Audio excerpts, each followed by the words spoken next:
everybody! Welcome to our show. Our show is about introducing you to positive people doing positive things. Today I'd like to introduce you to Laura Hooper, who is a contributing author to Paid by the Pound. Now, your story in that book told about all the struggles you went through in life, so just give us a brief synopsis of how you overcame all those adversities. Well, I overcame them by staying positive.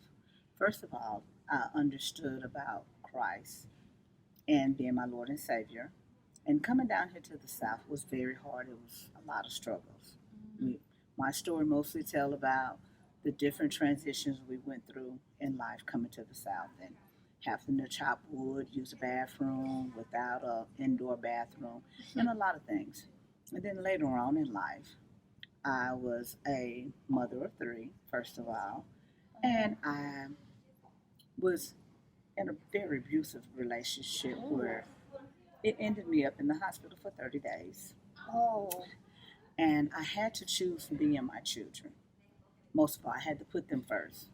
I went on and got a job because this was a man that provided.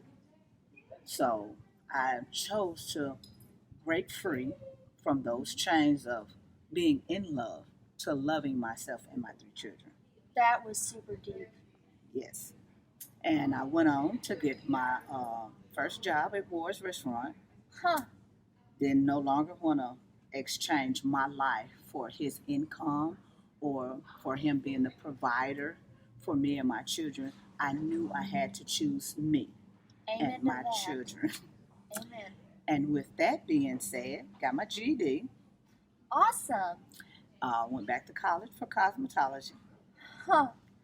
So I had to make a way of living for my children.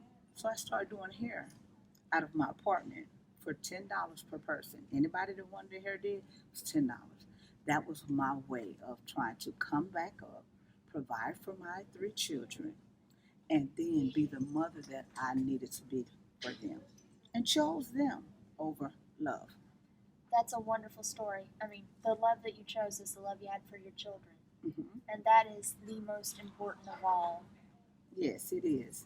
Because if we don't choose our children, then we are showing them that a pattern of abuse of any kind is acceptable. And I always wanted my daughter and my sons to know that was not acceptable. You can always do what you need to do to be your provider and do what you need to do to be positive role models in your community. That's so right. I chose Be positive, do positive things. That's Yes. that's my slogan. positive people do positive things. That's great. So, thank you so much for You're being on welcome. our show today, Laura. Thank And you. remember, be positive and do positive things as well. Bye.